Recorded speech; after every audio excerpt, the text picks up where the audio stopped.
Dario Gil, Director of IBM Research. And first, I want to thank you for joining us today for the premiere of the Hard Tech Revolutionizing Computing, a guided journey.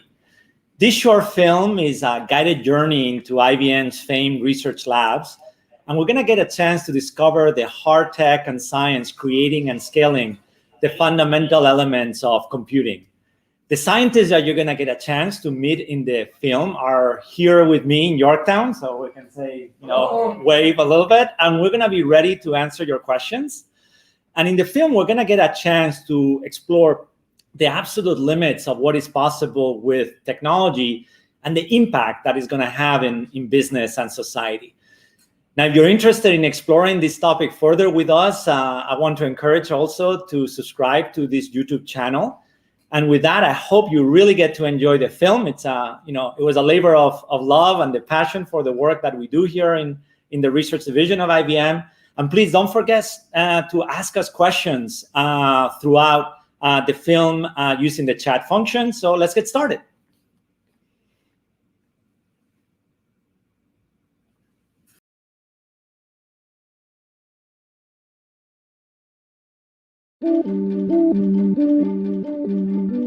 We are headed into the research headquarters of IBM in Yorktown Heights, New York.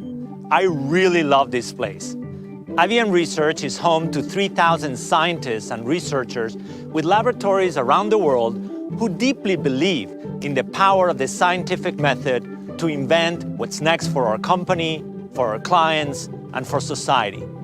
Over the last couple of decades, I've gotten to visit and engage with the teams at many of the great labs around the world. And while I must confess my bias, I really believe there is no other place like IBM Research. The truth is that technology can be considered any device or process that makes something easier or better or faster. But technology, or what we've come to know as tech, is an often abused word that has many flavors. Some of it is relatively trivial, nothing more than a temporary shiny new object. But then there is tech that is not just hard, but enduring and deep in its implications. This hard tech may be behind the scenes of the highly intuitive user interfaces of our devices. But make no mistake about it, without it, the world would simply stop, and true revolutions in technology would not take place. Every company needs to engage with technology to stay relevant. And today, we are going to talk about what kind of technology company IBM is, and why IBM Research continues to attract some of the brightest minds in the world to tackle the hardest problems in computing. It is a self-selecting group. It is a calling for those that want to take on what looks to be almost impossible. I'm Dario Gil, the director of IBM Research, and I want to take you on a journey into the world of hard tech at IBM.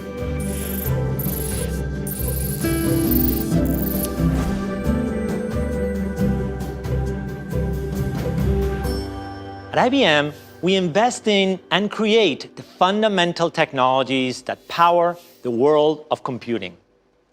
Many of the modern digital technologies that you use today run in businesses, banks, and it would be equally impossible to understand the next computing revolution without the technologies that IBM Research is now pioneering.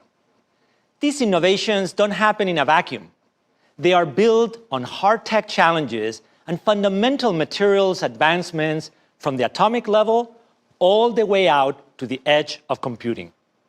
Quite simply, this is what IBM does and who we are at our core.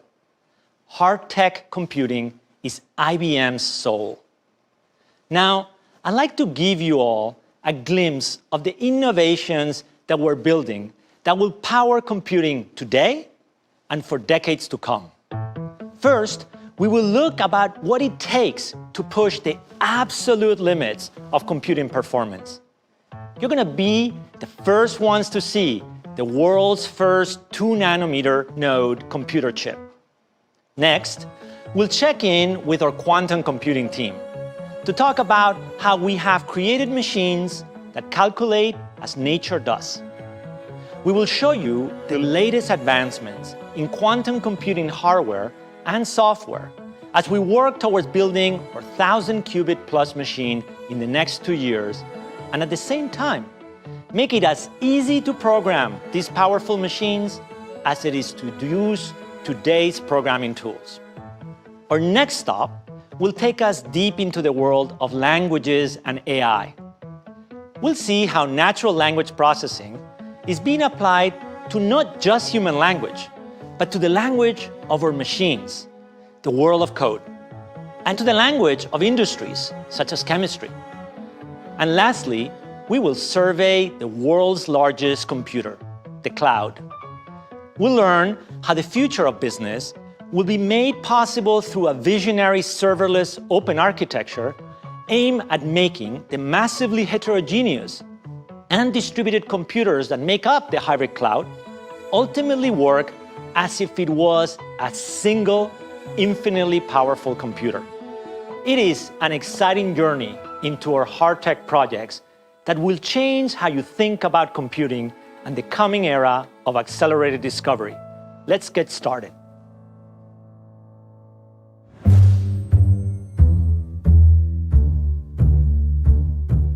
We are in Albany, New York, at the most advanced collaborative semiconductor research facility in the world.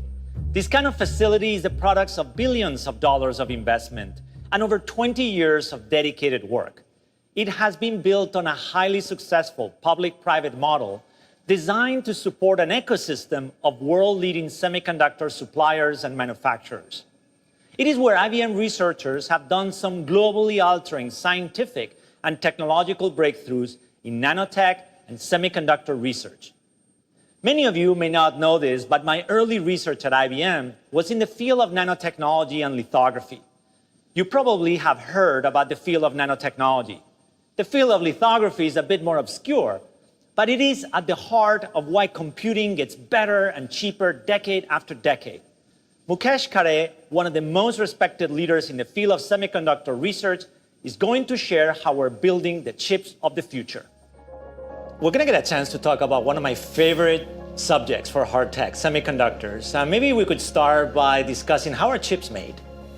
Well, Dario, it may not be immediately obvious, but transistors, the basic unit of computation on a wafer, is printed.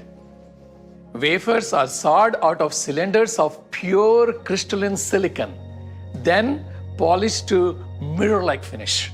With lithography, we are able to print and ultimately etch billions of transistors onto a wafer with atomic precision.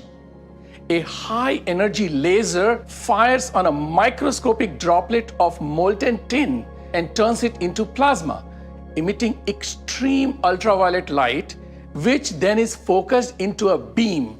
We reflect beam of a masked pattern that contains the complex design of the circuitry of the chip we want to print. That pattern of light is then shrunk through an array of atomically precise reflective mirrors, finally casting onto the silicon wafer at a microscopic level. This light exposure burns the pattern into the photoresist, and after it is developed, it forms a relief pattern that can be used to etch the desired structures into the silicon. The wafer gets processed subsequently and cleaned to remove the resist. This process gets repeated layer after layer, as many as 100 times, and over days and weeks, we get to ultimately create a fully functioning chip with transistor dimensions at a nanometer level. Imagine we're stepping down from our typical field of view by powers of 10. At 10 centimeters, our field of view crops the edges of a device like our phone. We see a printed circuit board as we move down to 1 centimeter, entering the chip and its 50 billion transistors. At a millimeter, we're now roughly to the point at which the industry had scaled 20 years ago, 30 million transistors on a single chip. Stepping down now to 100 microns, we see the largest elements of the integrated circuit. Just beyond this scale in our biology would be at the width of a single strand of human hair. Now at 10 microns, you'll see a portion of the chip with a large array of devices performing core functions of the chip. Passing beyond the nucleus of our cells at 1 micron, we continue to travel down deeper till reaching 10 nanometers, the scale of the very fabric of our makeup. So Mukesh, there's a lot going on in this fab. Tell me about it. We use lithography technology to build a basic device for computation called transistors. Working together with our talented research team and many partners, we have pioneered a new transistor structure we at IBM call this nanosheet, which has become the foundation for every chip manufacturer's future chip generation. The nanosheet structure is formed by vertically stacking multiple layers of silicon sheet channels around 5 nanometer in thickness, which is about 2 DNA molecules. In 2015, we were the first to create the world's first 7 nanometer test chip. A few years later, in 2017, we did it again, creating the 5 nanometer test chip, where we first introduced the nanosheet technology to the world. And now I'm very proud and excited to say that we've done it again, creating the world's first 2 nanometer node chip. And we did it right here in this facility. There are almost 10 times more transistors on this wafer than the number of trees in the entire world. Scaling to this 2 nanometer framework will equate to 45% performance improvement over today's 7 nanometer chips using the same amount of power, or a 75% power savings at the same performance level. Extraordinary, Mukesh. It's hard to imagine that this technology could get any better, but I'm sure you guys are going to try. Yes, and we like the challenge.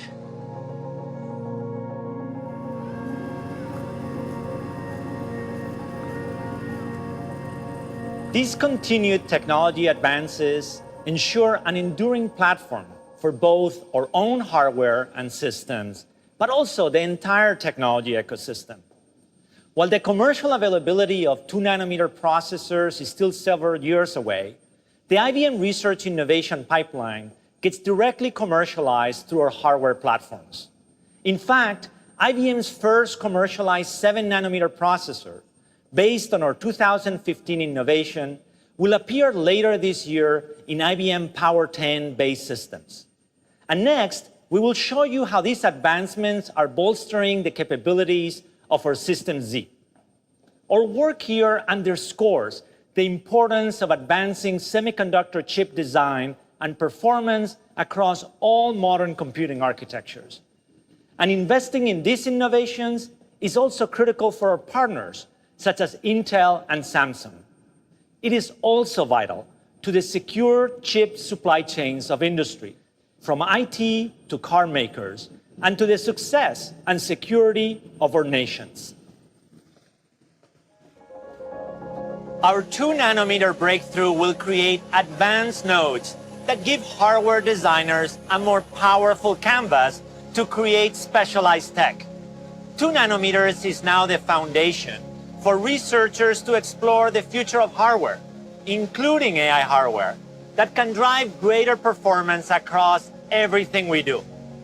But we face a challenge. Today's AI is incredibly power hungry. AI's rapid progress has fueled an insatiable demand for computing power for ever larger neural network models on ever-growing data sets. We have to figure out new methods for running these large AI models on today's most advanced machines efficiently. In other words, it requires hard tech.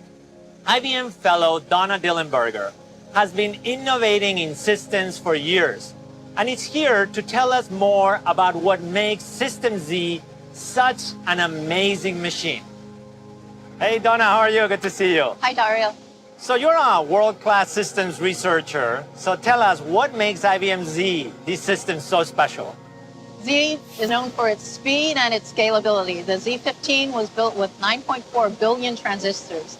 With that type of power, we can run OpenShift workloads at 4.7x higher performance 4.4x lower latency with 34% less cost. It also runs 1 trillion transactions a day. It does that with half the energy that other servers require. It's the greenest server in the planet. It also has the highest availability. Z stands for zero downtime. There are clients that have never had an unplanned outage in years. While a Z server is running, you could pull out its memory, its processors, its I/O drawers, and it will still run. Yeah, what a marvel of a machine, right, in terms of transaction processing. But what about the world of AI? What can it do for AI? AI could be done in Z with millisecond response times. You have these transactions just being thrown at the server, 20,000, 30,000 transactions a second. No other server could do that and run AI embedded in real time. Wow, Dana, the green transactional power of Z combined with AI and security makes it like a marvel of engineering. So I want to thank you, Dana, for the amazing work that you do and that the team does to make the best computer systems in the world. Thank you and see you soon. Thanks, Dario. The progress being made to advance the performance of classical computing is truly amazing. The 2 nanometer node chip we explore represents the absolute cutting edge of computing technology and proves that the power of bits continues to be remarkable. The way we are pushing computing to excel in AI workloads will allow pervasive and interconnected intelligent systems to provide extraordinary value. And these advancements are not just science for science's sake, but for real business outcomes. It's how our research provides the technological innovation behind IBM's most advanced systems available today.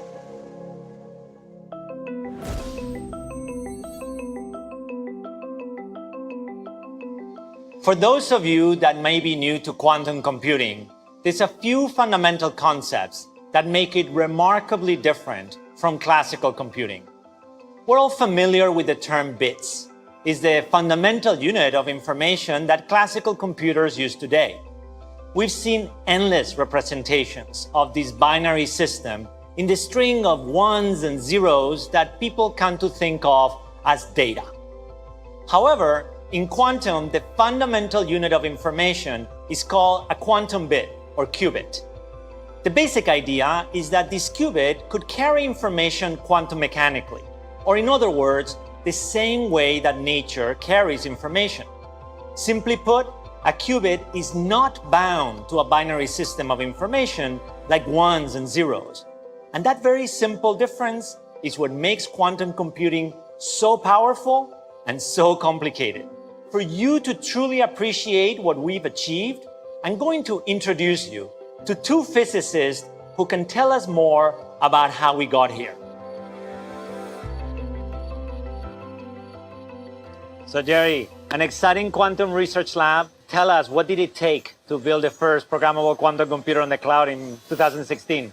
Yeah, so really, in order to be able to get a system on the cloud, we started a lot in labs like this, right, where we're working on fundamental research and understanding how to make the underlying qubits better, reproducible, reliable, and stable. So we had to work on a lot of things to basically make them to be usable and actually accessible from anyone on the cloud. Right. Now, it's actually very interesting looking back where we are today from even a decade ago. If you take a look right here, this was state of the art in terms of our qubits in 2011. So what happened since then? Okay, so that was a decade ago. Then 2016, first computer on the cloud. And then what happened in the last 5 years? Yeah, so really in the last 5 years, it's all been about actually deployed real systems. We've deployed over 30 systems since 2016, over 20 systems accessible right now through the IBM cloud, serving 150 clients, over 300,000 users, running over 1 billion executions a day. Wow. So that is amazing to just see that and just realize that now there's over 20 quantum computers. It's just an amazing progress. So what's next? Yeah, so really now what we're doing is we're building up towards new generations of systems. Last year we had the 65 qubit machine, Hummingbird. This year we're going to have an Eagle processor over 127 qubits, and moving towards 2023 over 1,000 qubits. 1,000 qubits. So we're going to get a chance where that can be built? That's going to be built in this lab here, but then we're even looking beyond that, right? So we need to look even, how do we go beyond 1,000 qubits? So this is Super Fridge. our project really to build a refrigerator that's going to be large enough to give us runway beyond 1,000 qubits. Yeah, so Jerry, so what are we seeing here? What is this giant thing? So in the other room, we saw that there are actually these dilution refrigeration systems that allow us to cool down our qubits, our quantum processors, to 15 millikelvin. But like, how cold is that? That's many, many times colder than it is in outer space, okay? But the point is that in order to actually cool them down, we also have all these other components that are part of it. So there's wires and there's filters and attenuators, all these different components. And as we scale up along that roadmap towards 1,000 and beyond, there's just more and more stuff. And so planning for, say, even up to 1 million qubits, we need to build bigger refrigeration systems, and we're doing that right here. So it is a testament, though, of what it takes to succeed in quantum computing. You have to invest for a long period of time on these sustained roadmaps. And it's also a reflection of the theme of today, of talking about hard tech in computing. And I gotta tell you, Jerry, the work that you and the team do, it is the hardest form of tech in computing. And I wanna thank you for all the fabulous work and keep up the great results. We're gonna be now talking to Jay Gambetta about how we are putting quantum to good use. Hey, Jay, how are you? Good. Good. Just came back from spending some quality time with Jerry, and it brought back memories of the launch of the IBM Quantum Experience. And it's a story that is not just about hardware. It's a huge software environment that makes all of this possible and makes quantum computing a reality. So first, what was a memory of that time in May 2016? I think what I learned most, and I learned a lot, was there's a big difference between doing a science experiment and building a practical system. Yeah, because in the end, there's a difference. Once you expose it to that first week, you went from a few dozen people to thousands of people using the system. I mean, and the numbers are now what? Yeah, so as you say, we got up to 7,000 people in the first week, and now we're up to around 300,000 users, and they're running at least 1 billion circuits a day. You brought up quantum circuits, and sometimes people get confused about what is a circuit. They imagine some physical connecting thing, but circuits, it's a software construct behind the scenes. What is a quantum circuit? Yeah, a quantum circuit is the fundamental unit for quantum computing. You can think of it as the instructions that can only be done on a quantum computer. It does the marvelous math that makes quantum mechanics possible. We sometimes draw the analogy of MIPS, like the number of instructions per second that you can run on a classical machine. But in quantum world is how many of these circuits can you run, right, on an ongoing basis? Because some of the math that you get to do there, you can only do with quantum computers, but also you got to run a lot of it. So how much do you need to run? So you can think of quantum computing as I need to run like 1 billion of these circuits. So take this Nature paper from 2017 that we did. In this, we actually ran around 4 billion circuits. So let's take 1 billion circuits as a typical application. And if you think about that, if I need to run 1 billion circuits and I have to wait a microsecond for it, that means I'm going to run it in basically 16 hours or so. If I need to run it at a millisecond, it's going to be about 11.5 days. So now you see how fast I can run these circuits really matters for doing these practical applications. So I think that that's not widely appreciated, right? Any practical application, machine learning or chemistry or optimization that you want to leverage the power of quantum systems, you're going to need to run hundreds of millions or 1 billion quantum circuits iteratively, right, to get to your answer. One of the reasons I really love the superconducting system is the fundamental physics allows us to run these with fast gates, fast reset. In fact, our latest Falcon processor has an update that gives you ability to reset the qubits in less than a microsecond. And you asked for the comparison to ions. Ions have done wonderful demonstrations. They keep pushing the fidelity. They're great. But at the moment, their time to cool and get their trap ready, so to get the quantum 2-qubit gate to happen, takes 100 milliseconds typically. And this is a big challenge for them. They've got some great demonstrations that are showing some ways to get beyond it, but at the moment, it's really, really slow for them to run it. And this is why, for a superconducting technology, we can imagine we can run our circuits at a much faster pace. But again, it's milliseconds versus microsecond. There's a factor of 1,000x there. So let's bring it back to an application. You're saying to be able to reproduce state-of-the-art results, so say of a chemistry experiment, but that would be true for machine learning as well. You're talking then down the road of comparing technology that would deliver you result in tens or hundreds of days versus being able to do things in days or hours. That's the difference. This is one of the reasons we like this technology, because we can see how we can build a business on it. We can run for the users maybe thousands of applications per day with all the systems we have, and we can see that we'll be able to get lots of results. Whereas I look at these ions as a great example of a scientific experiment. It gets us to today's announcement, right, of something called the Qiskit runtime. You had set the goal for the team of achieving 100x speed up. So tell us what it is. Yeah, so I would like to correct you slightly. We got 120 times, and it's a combination of the runtime, better devices, better software, and some algorithmic improvements. And I'm very happy that we got what we promised. Hey, I love to be corrected when it's better. But let me show you how it works. Okay, let's take a look. For this problem, the first step is the user needs to define a molecule and its electronic structure. The next step, the user needs to specify the quantum program and the circuits that will be used. Then the user constructs the VQE program that they want to run. This is based on the Qiskit runtime as we talked about. Now they simply just call solve. So now here's where the fun starts. The quantum computer is now this quantum system plus a hybrid classical server plus the user's computer. Let's start with the user in San Francisco. The runtime program now goes to the user's computer through the cloud, and it actually, in our case, goes to the IBM cloud that's in Austin, where it's authenticated and sent to the IBM Quantum Data Center in Poughkeepsie. Here, the runtime manager starts.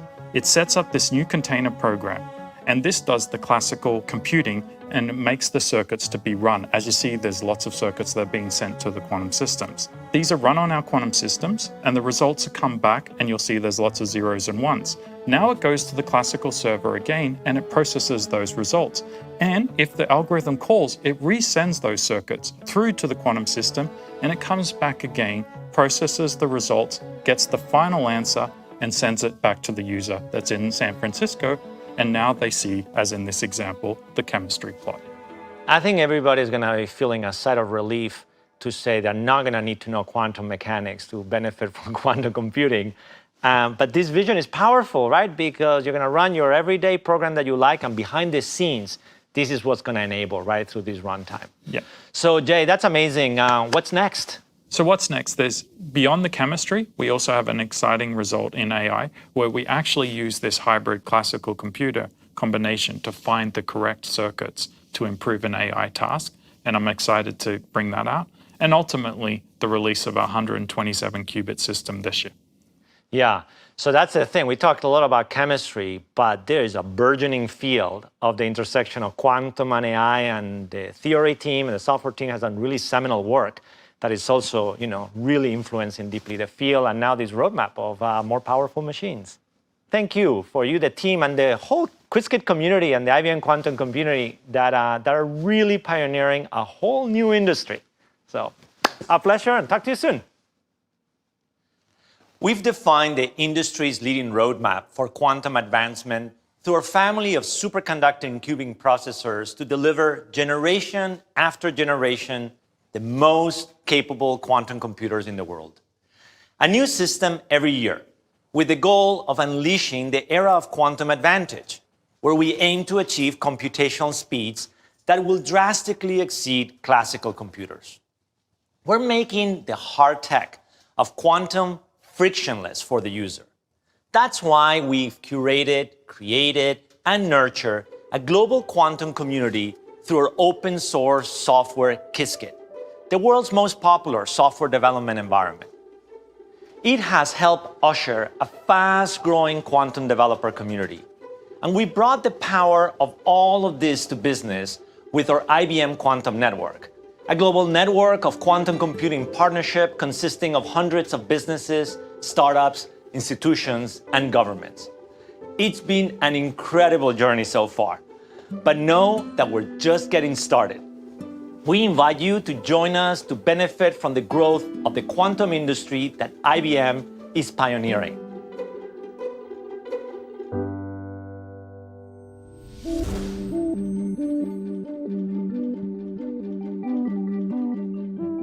Let's now take a moment to talk about AI.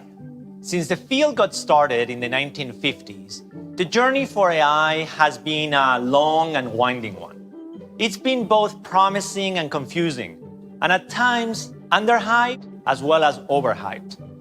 The grand challenge of AI has long been to create a system that can truly understand human language. Not mimic, but understand, reason, and learn from human language. It is an arduous task, and one that still challenges us today. But the pace at which we have made progress has been vastly accelerated through new methods, such as deep learning. But what if we turn these powerful new AI tools to look at languages in a completely different way? You see, languages have been the cornerstone of human progress since the beginning. And although we're not the only species communicate through audible languages, we are, however, the only species that has taken the next step of abstracting that language into symbols. All around us are the symbols of language. From the typographic characters of our spoken language to the numeric symbols representing the properties of mathematics, to the diagrammatic maps displaying the chemistry and arrangement of molecules. Languages surround us. They help us think and reason, then allow us to share those thoughts with others. Now, we have seen the power of AI applied to human language. Its importance and pervasiveness is undeniable. But at IBM Research, we are also exploring how to teach AI two new languages and their exciting implications: the language of code and the language of chemistry. This is where AI's journey is about to accelerate. We are now going to talk to IBM fellow Maya Vukovic. She and her team are spearheading great work. Let's go meet Maya. Hi, Maya. How are you? Hi, Dario. How are you? Maya, let's talk about what we are unveiling. And what do you see as the power of applying AI for code? So our AI for code technology is going to fundamentally change how we think about coding. Let me first give you an example of some of the work we have done, and then let's talk about how we did it. One of our clients came to us with a problem they couldn't crack. Imagine their mission-critical application has ballooned to over 1.5 million lines of code. Decades of adding, migrating, combining different systems. Moreover, this evolution of the code happened by multiple development teams, some of which moved out to the different role or out of organization. Some of them are not even in the organization anymore. Correct, and there may not be even any documentation left. So imagine that, and imagine how this kind of impacted the operations of this application over time. So the client put a team dedicated to understand how this code works and understand which parts could be made leaner, which parts could be better built to take the advantages of the cloud's agility. And it took them over 2 years of trying without a result. And why is that? Well, we as humans, we are not built to go and look through 1.5 million lines of code and understand what business functions are buried in there. But luckily, AI is there, and AI is very good at this. That is a gnarly problem. So how did we apply AI for code to actually solve this problem? So we built an AI model that helped us in a very short amount of time to comb through all the code in this application. So what the AI model helped us not only identify just which parts of the code are obsolete or no longer in use, which parts of code are redundant, and also which parts of code can be grouped in a better, more manageable groups of code, or rather microservices. Not only did AI help us recommend what are the suitable business function-driven microservices, but we can also use AI to help us generate the code for these target microservices, further simplifying the time. So that part of it is automatic, is AI is helping us write the code that is a target microservice. Correct, yeah. So further it saves the time and effort for the developers. It can also tell you where are the gaps, what else needs to be done to make those microservices fully executable. So as you can imagine, this simplifies and accelerates the entire application refactoring process tremendously. Not just when you think about one business applications, but look at our clients. They have thousands of applications in their portfolio. And you were giving the example that just one application, 1.5 million lines of code, 2 years. So imagine if you have to modernize thousands of applications, right? That's kind of the power of the technology that you and the team have developed, of being able to compress that time from a multi-year effort to something that you can do in months or weeks. Yep, and this is, as you said, it's where the AI is very good at. It's amazing technology, and I'm just very excited about the impact that this is going to have for our clients' application modernization efforts.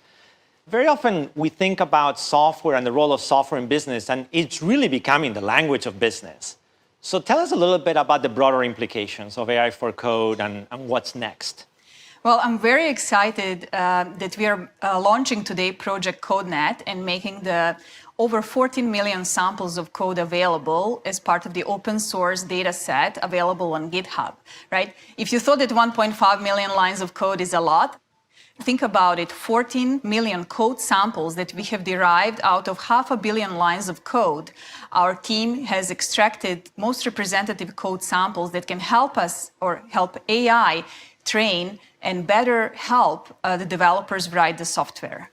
Yeah, so in some ways, many are familiar with ImageNet and the implications that that had for the AI field in terms of visual recognition efforts and so on, and the explosion of the utilization of these data sets with deep learning to be able to propel the state of the art of image recognition. So what you and the team are doing here is something similar, but now for the world of code. Is that right? Right. I really hope that this becomes a benchmark, a data set benchmark that can be used for the source-to-source translation. Yeah. I just cannot help but think, again, of this productivity impact of, if we look in our clients and everybody's enterprise, how many software developers out there, and the role that AI can provide to be able to help with modernization efforts, write better code, debug code, deploy code faster. I mean, I just think the implications are sort of boundless. And just so excited about this announcement. And it's really beautiful work that you and the team are doing, right? Really, thank you. Thanks, Dario. Thank you.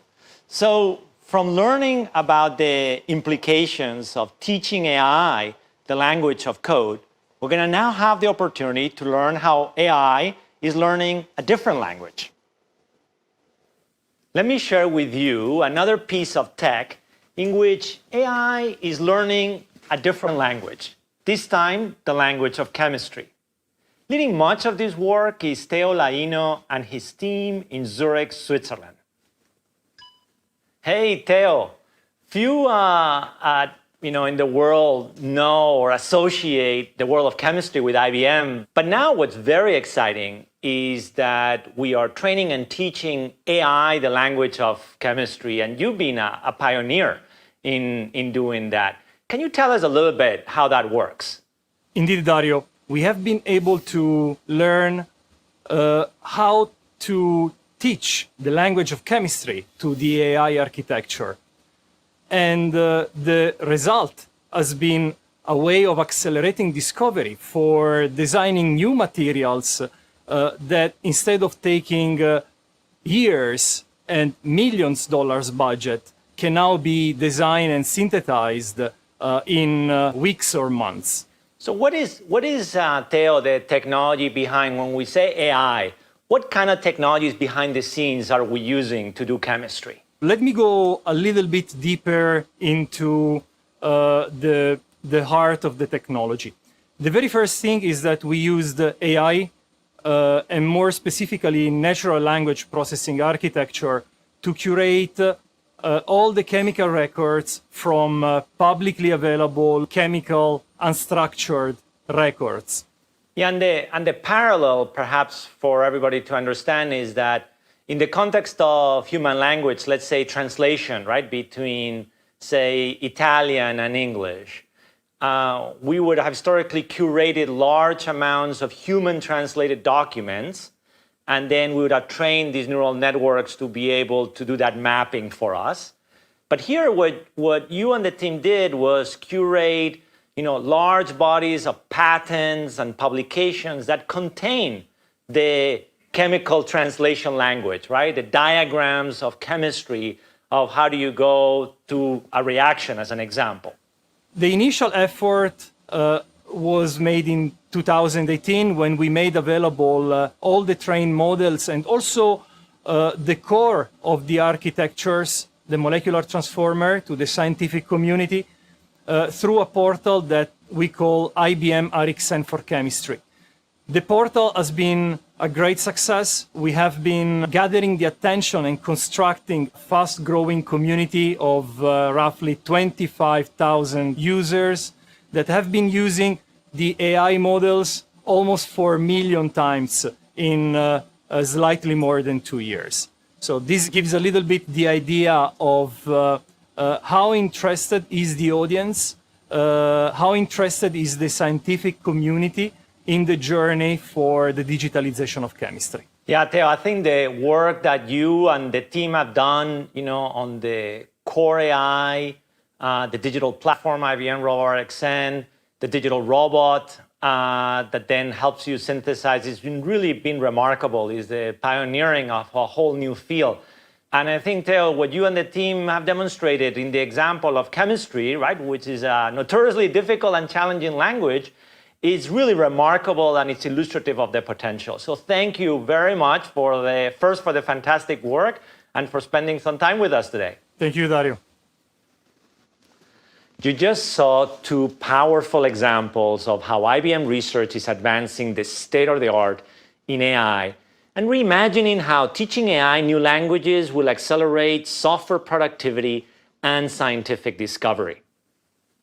Language, automation, and trust are the three pillars of IBM's AI strategy, with innovation from IBM Research now being integrated into IBM's Watson AI portfolio faster than we've ever done. This is the time to scale trusted AI for business.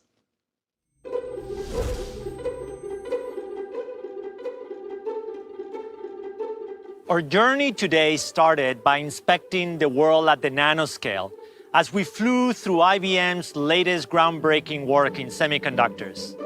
Now, for our last stop, we're going to widen our aperture and talk about the world's largest and most powerful computing resource ever created, the cloud. Let's take a second to visualize it.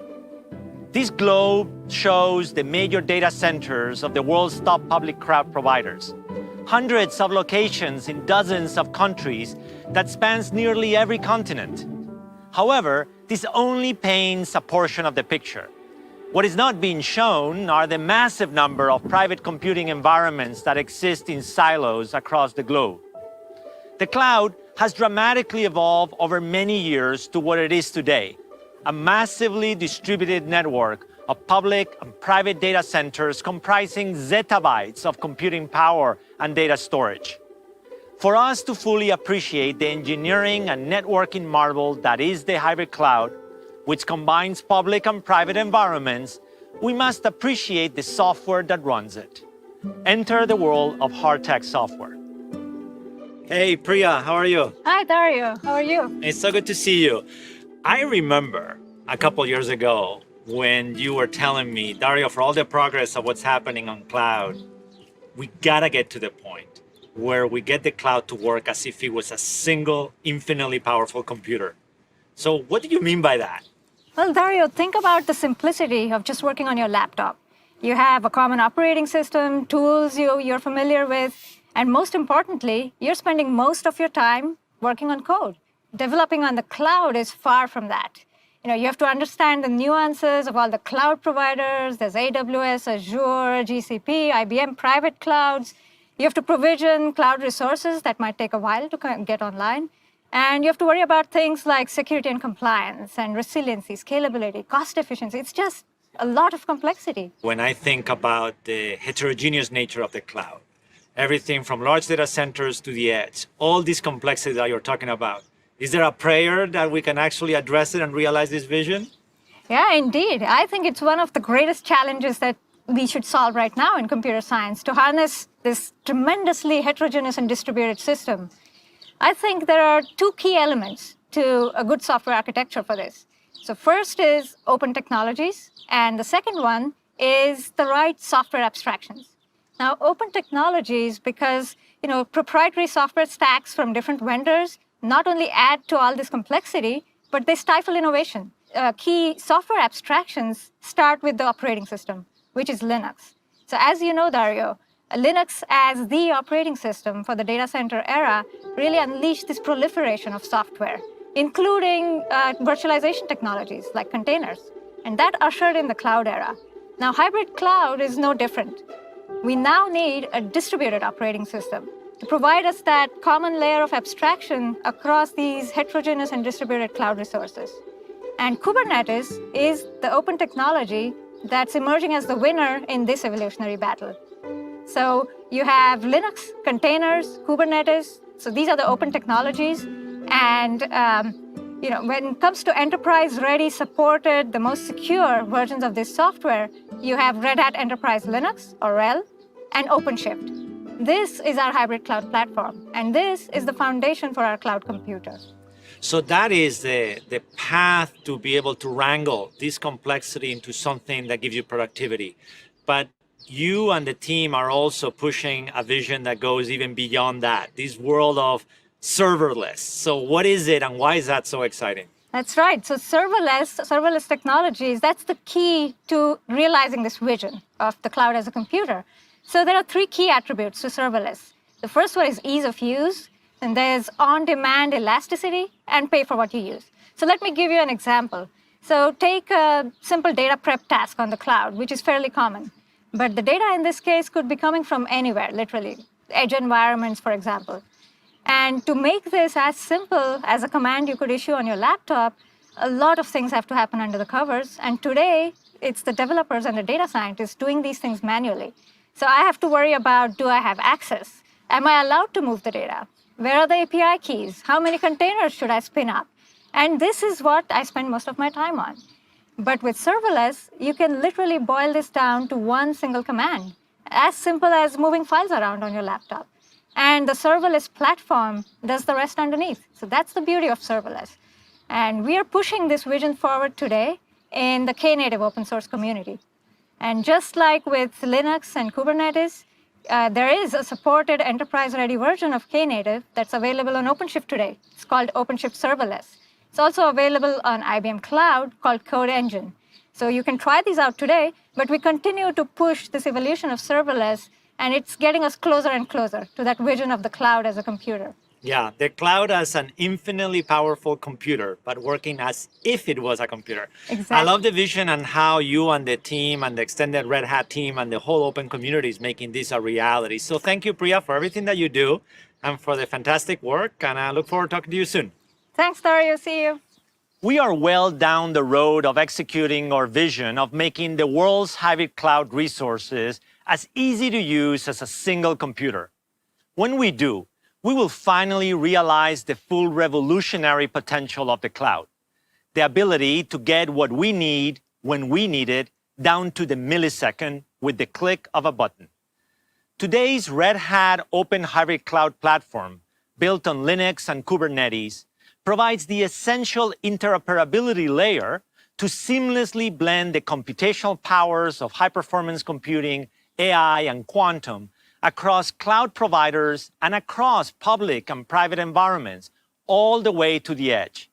It is a computing architecture that will enable us to discover faster, solve more complex problems, and push not only science, but business to new frontiers. I hope that what you've just seen makes you reflect on what it means to be a tech company. The kind of tech IBM does, the types of problems we're attracted to, those define who we are as an organization. We took a journey that spanned nanotech and semiconductors, the world's most secure and highest performing transactional systems, now also infused with AI, and quantum computers with implications so profound that they are branching the category of computing itself. We explored how it all comes together through a visionary serverless open architecture built on Linux and containers, designed to ultimately make the massively heterogeneous and distributed computers that make up the hybrid cloud work as if it was a single infinitely powerful computer. Each of these technologies has vastly different methodologies and complexities. But what ties them all together is that they collectively represent the future of computing. I want to close my time with you by sharing a reflection on why I focus so squarely on computing, about why computing with a capital C matters. It comes from another institution I love, MIT, one that has also deeply shaped me. Just a couple of years ago, the institute came to the conclusion that a new college needed to be created, one that would be the most significant change in their last 50 years. They thought long and hard about what to name it, ultimately settling on the College of Computing. Not the College of AI, or of Cloud, or of Quantum, but of computing. The core vision is both simple and profound, that all future professions, be it of an architect, an economist, an engineer, or a scientist, will be defined by each of their disciplines plus computing. This has been the IBM story for over a century. It is the story of computing and its impact on business and society. And we have as strong a pipeline of innovation as we have ever had, now multiplied by the power of open innovation. Our vision of combining the capabilities of high-performance computing, AI, and quantum in the hybrid cloud is a game changer for how we can use computing to accelerate the discovery of new solutions. Problems long believed to be out of reach are finally being dusted off and looked at anew. I believe that this will bring about a new era of accelerated discovery that will allow us to scale the scientific method across business and society. Discovery-driven endeavors and businesses making extraordinary breakthroughs and innovations. My colleague Michelle Braudy, IBM's brilliant general counsel, summarizes the character of IBM as a company that brings innovation with trust and empathy to our clients. It is a model of working that brings me great joy as an IBMer and director of IBM Research. I hope you enjoyed taking a look inside our labs.